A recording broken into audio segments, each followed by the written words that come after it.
आमच्या शाळेत पर्यावरणपूरक होळी नैसर्गिक रंगनिर्मिती कार्यशाळेचा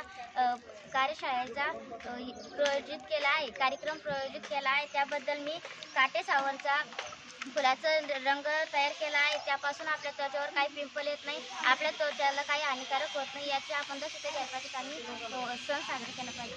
आज आमच्या शाळेत पर्यावरणपूरक होळीनिमित्त रंग निर्मिती कार्यशाळा हा उपक्रम राबवण्यात आलेला आहे। त्यामध्ये मी जास्वंदाच्या झाडाच्या फुलाचा कलर बनवून आणलेला आहे।